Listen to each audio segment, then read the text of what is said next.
Thanks for joining. This is Live with Miami's Community News, and our guest is James Richard, who's with the Department of Solid Waste Management in Miami-Dade County. Absolutely. Bingo. Yes, All you got it right. Go. Thanks, Michael. As we look to see, we have the hurricane season that's coming up, and it's really rainy today. Yeah.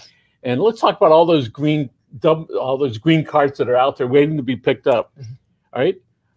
Some of the tops aren't on there, and they fill with the water. Absolutely. And so, what does that mean to your organization when people leave the tops open? Well, when the covers of the lids are open, it poses several problems. Obviously, number one, the weather. If it's a rainy day like today, you'll end up having rainwater getting into the carts.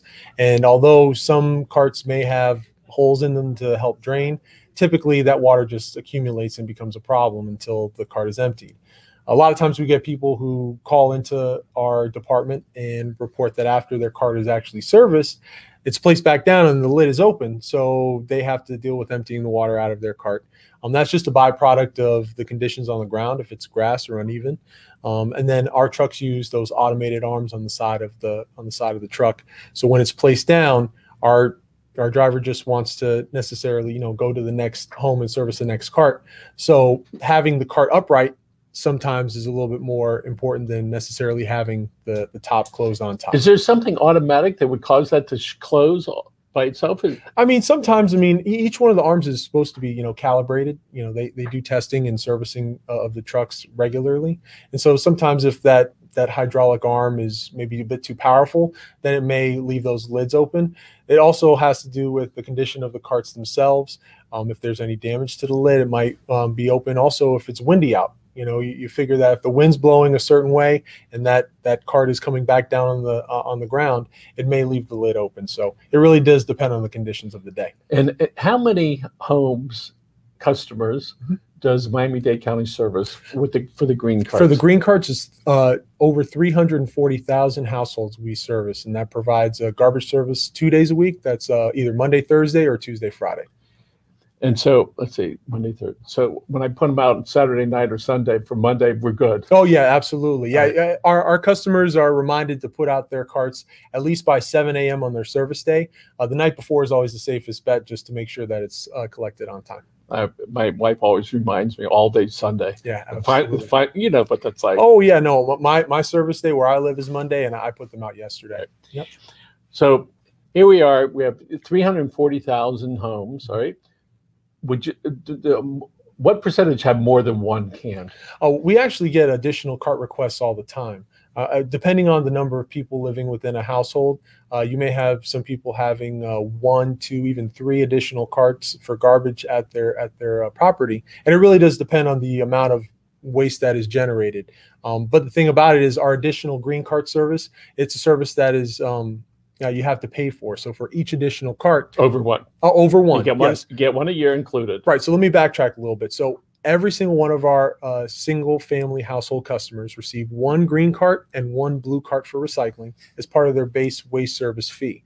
If you want to get an additional green waste cart for garbage, you'd have to pay an additional $130 per year for the servicing of that cart every year. So it's an annual fee. So if you have 2 carts, it's $260 and so on and so forth. So it's a way to look at it. You get the cart for free. Yes. All right. And you just pay for the service. Right. So yeah, you pay for the service because, after our trucks collect the material, it does have to be transported to a disposal site. It has to be processed. It doesn't disappear in the truck? Absolutely not. You just go to the corner and it just disappears? Well, in the minds of a lot of customers, that's the end of the line, is it goes into the truck, but there is an additional process that goes into garbage collection and processing and disposal. So we have to account for that. All right, let's figure out, and inquiring minds want to know, how many green cart contents does it take to fill one of those big trucks with the arms? Oh, you're asking me to do some math on the spot. So I believe, I don't know. Frank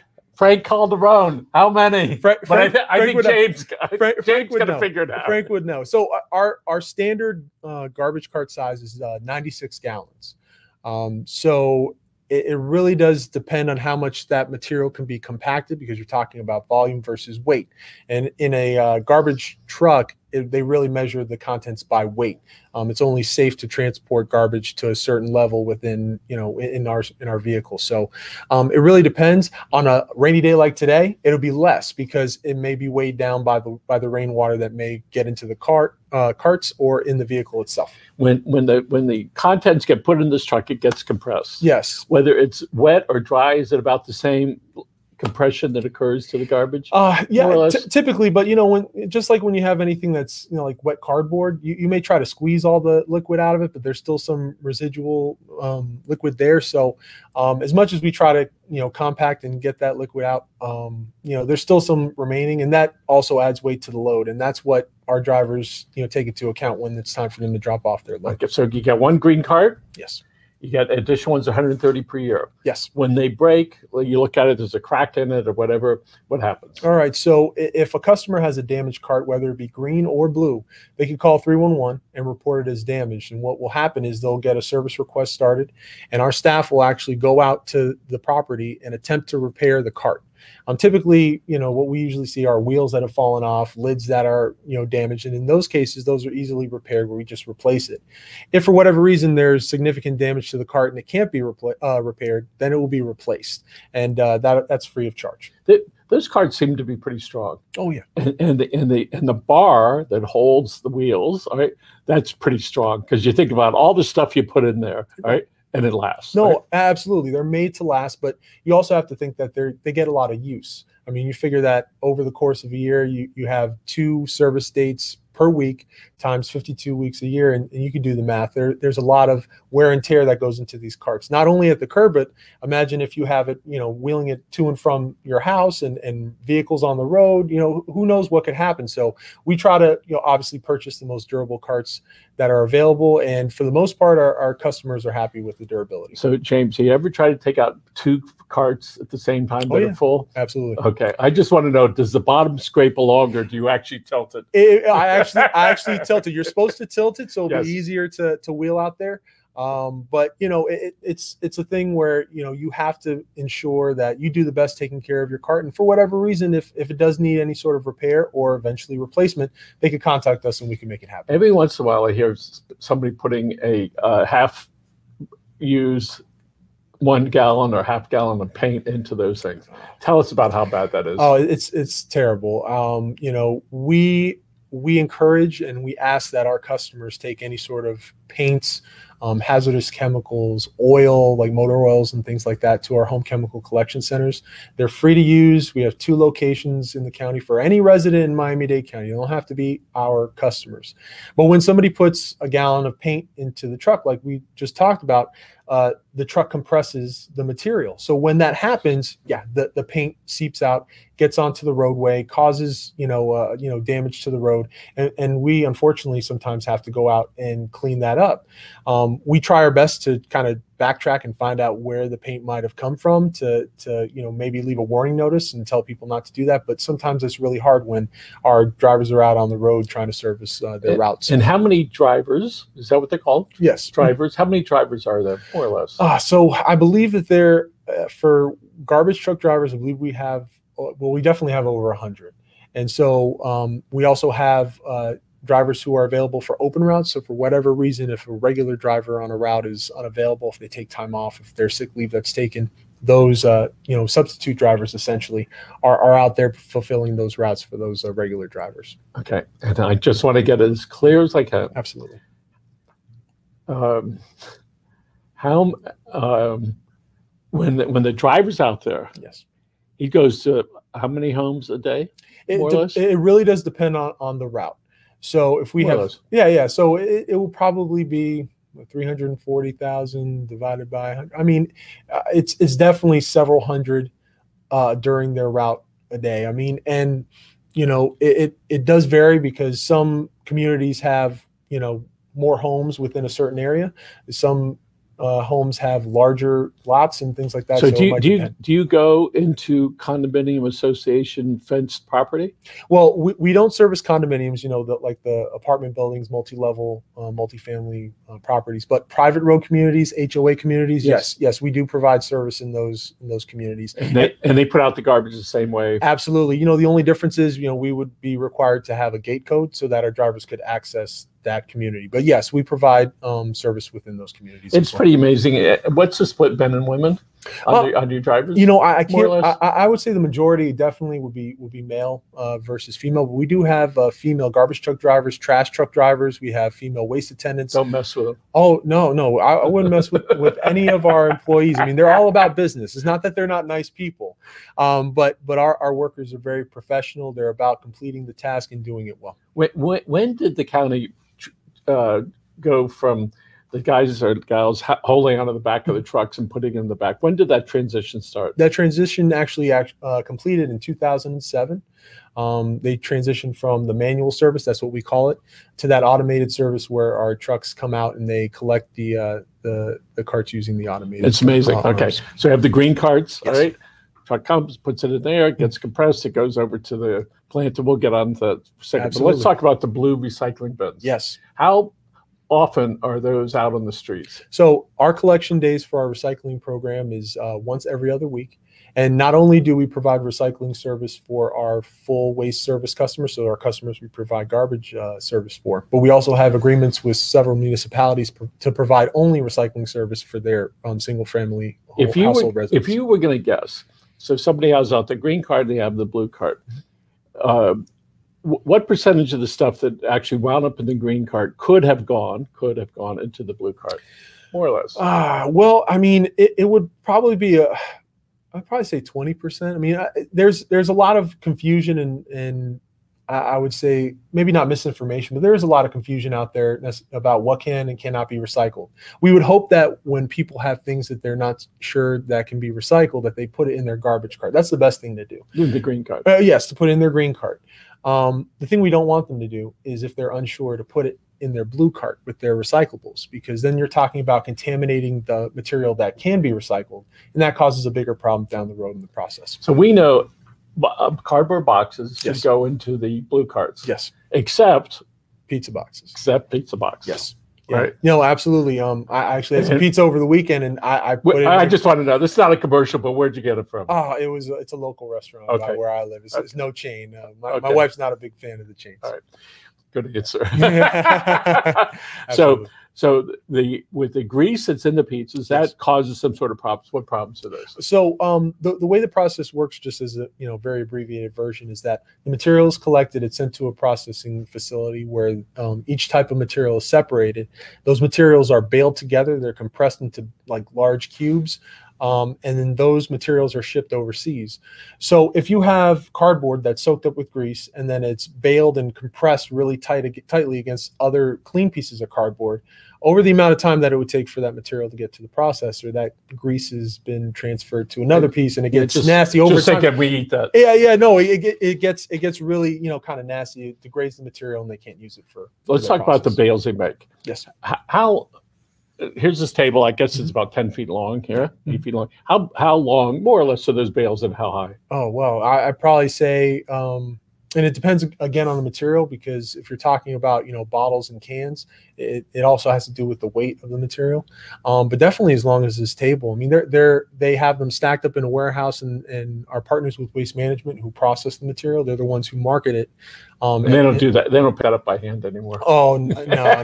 I mean, they bale it up. They put it on tractor trailers. A lot of times they're sent domestically, but also sent overseas, and all that material is being used to make brand new material. So you have the stuff that gets recycled, makes new material. Then you have the contents that go into your incinerator over there. Absolutely. And it burns it up, creates steam, turbines, electricity. Does your plant there, plus you sell power for enough for 36,000 homes, more or less. Right, about 35,000 homes. Yeah, so that's what we tell people who are kind of tentatively, guessing about what should and shouldn't be put in their recycling cart, their blue cart. If you aren't sure, just put it in your garbage cart. The vast majority of the garbage in Miami-Dade County is processed at our waste-to-energy plant, so it's actually being used as a renewable energy source. So out of 1,000 pounds of trash that's Yes. put into the green things gets burnt. So out of 1,000 pounds, what's left after it's burnt?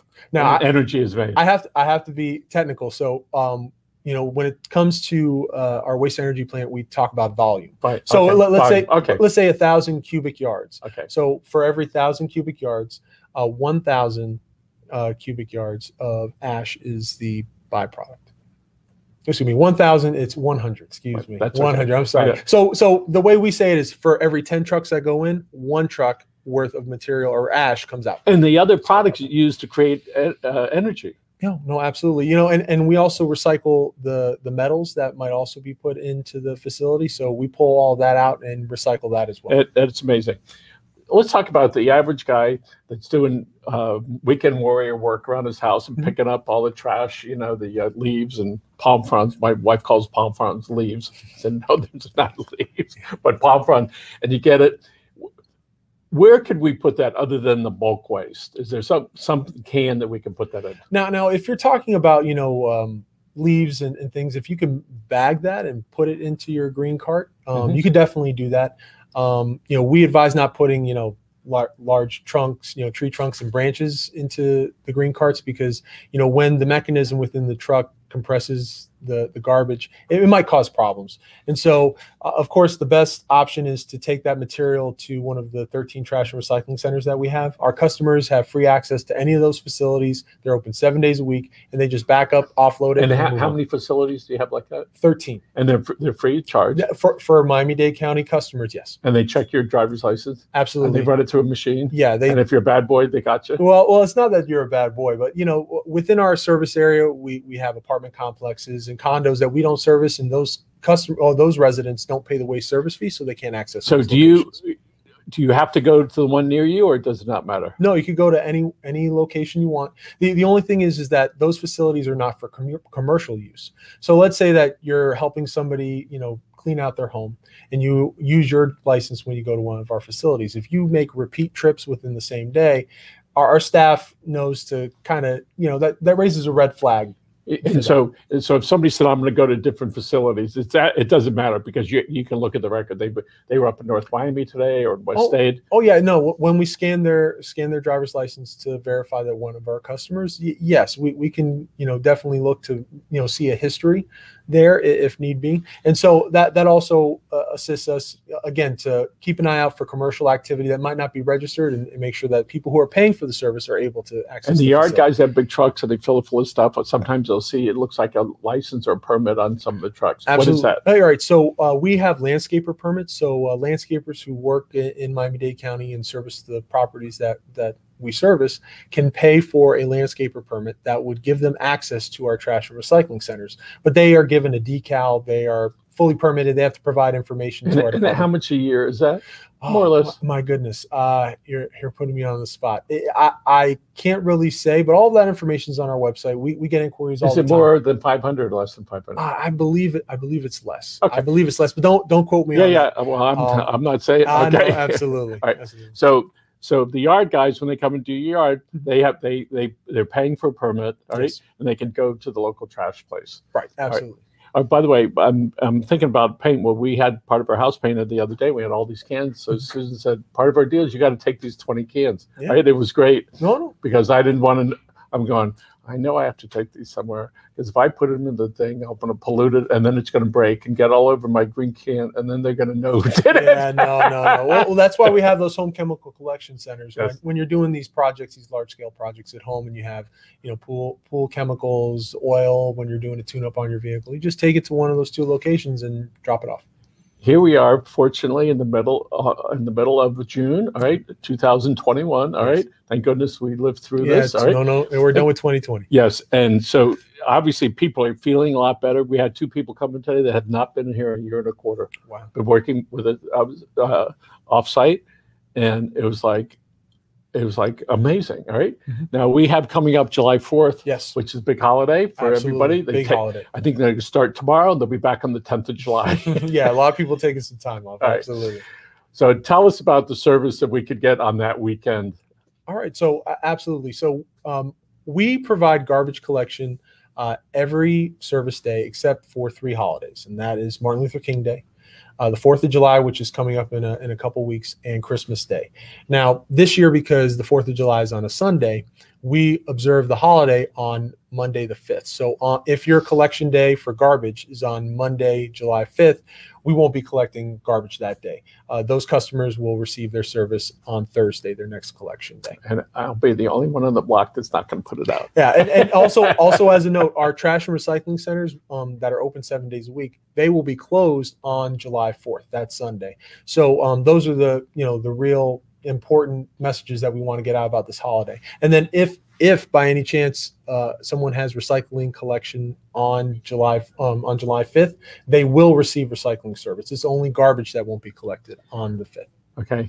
Hey guys, this coming up this week is National Waste and Recycling Week. Yes. What is that? So it's National Waste and Recycling Workers Week. So a while ago, somebody started National Garbage Man Day, and it has evolved into National Waste and Recycling Workers Week, where we just recognize the work that our waste and recycling workers do year round, and especially this past year with the pandemic, and still providing that service, that essential service every day.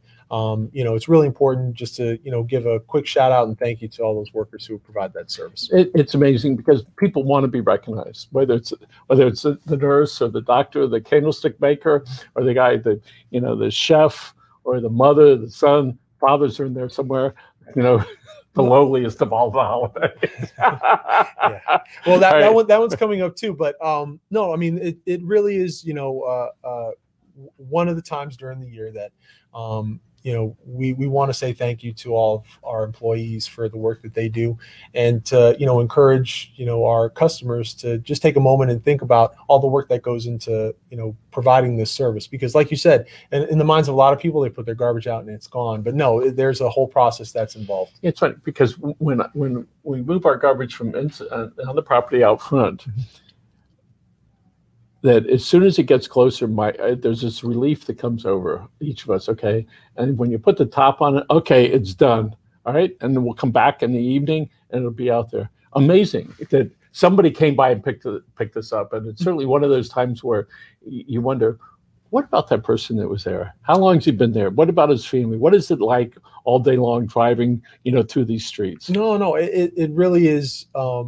It's a testament to our employees, work ethic and their resolve to be able to, still provide this service, especially after the past year and a half, and to do it year round. Like I mentioned, there are only 3 holidays that we do not provide garbage collection service. So, days like Memorial Day, we're out there. On Thanksgiving, we provide service. So, a lot of people, like I said, may think it just disappears from the curbside, but our staff is out there providing that service throughout the year. Okay, and the county also provides, so its customers can have bulky pickup. Yes. Which how many times a year can they get that? Well, each one of our households, each one of our customers receives 2 bulky waste pickups per calendar year of up to 25 cubic yards per pickup, or 1 pickup of up to 50 cubic yards.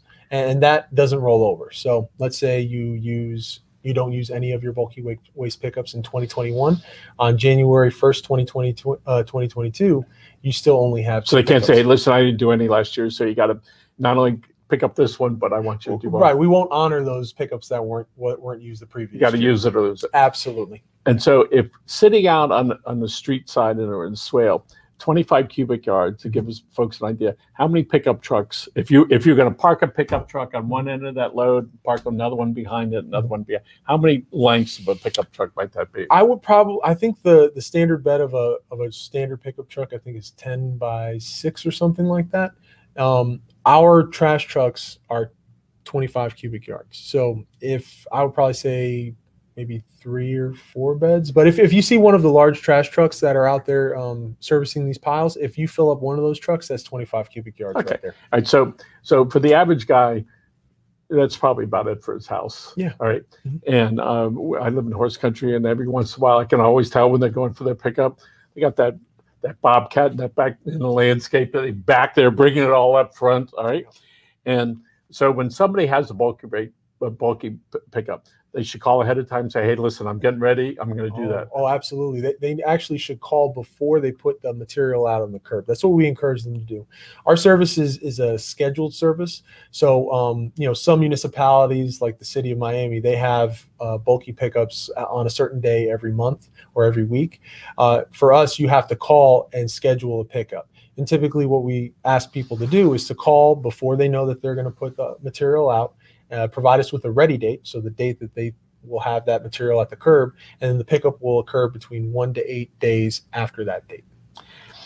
So, all right, so I think folks can get that. I've got 5 minutes left. 50 plus years ago, I was in the backseat of my mother's car. We're going down the street, maybe it was more than that. And I flicked something out the window. 5 minutes later, there was the cop. He said, ma'am, it came out of the driver's side. So if it wasn't you, it was him, right? I hear that all the time. Oh, yeah. So let's talk about littering outside the car, outside your car, and then dumping, right? So let's talk about dumping, where it is a real problem. Oh, yeah, no, it's definitely is a problem.